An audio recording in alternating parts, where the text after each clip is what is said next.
पश्चिम बंगाल चुनाव और कुंभ मेले के बहाने शिवसेना ने सुप्रीम कोर्ट पर सवाल उठाए। शिवसेना ने शनिवार को कहा कि यदि सुप्रीम कोर्ट ने पश्चिम बंगाल में चुनावी रैलियों और हरिद्वार कुंभ मेले के आयोजन का समय पर संज्ञान लिया होता तो देश में कोरोना वायरस से हालात इतने खराब नहीं हुए होते।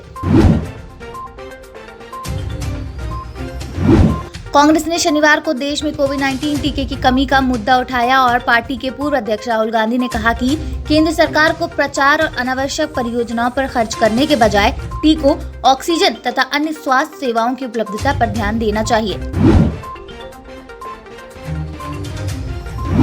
इंडोनेशिया के राष्ट्रपति जोको विडोडो ने कहा है कि दक्षिण पूर्व एशियाई राष्ट्रों के संगठन के नेताओं ने म्यांमार के सैन्य शासकों से मांग की है कि वे लोग का कत्लेआम तत्काल बंद करें और तख्ता पलट के बाद गिरफ्तार किए गए राजनीतिक कैदियों को रिहा करें।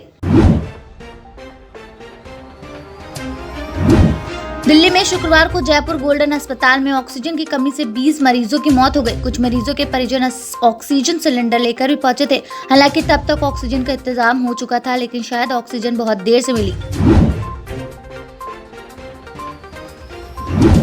भारत और फ्रांस की नौसेनाएं रविवार से अरब सागर में 3 दिवसीय युद्ध अभ्यास शुरू करेंगी और इस दौरान उन्नत हवाई रक्षा एवं पनडुब्बी रोधी अभ्यासों जैसे जटिल नौसैन्य अभियान चलाए जाएंगे।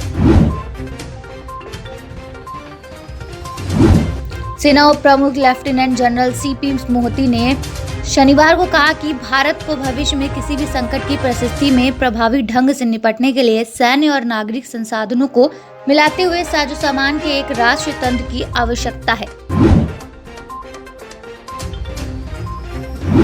भारत के प्रधान न्यायाधीश न्यायमूर्ति एन वेंकट रमन ने शनिवार को न्यायपालिका के प्रमुख के रूप में शपथ लेने के बाद वर्तमान कोविड-19 स्थिति के मद्देनजर कामकाज की समीक्षा के लिए उच्चतम न्यायालय के 6 वरिष्ठ न्यायाधीशों के साथ परामर्श किया।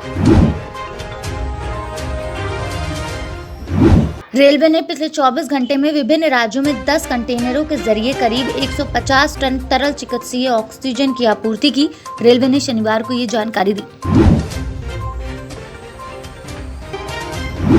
एक्ट्रेस करिश्मा कपूर ने शनिवार को क्रिकेटर सचिन तेंदुलकर को बर्थडे विश किया। उन्होंने क्रिकेटर को एक black and white picture share की जिसमें सलमान खान भी नजर आ रहे।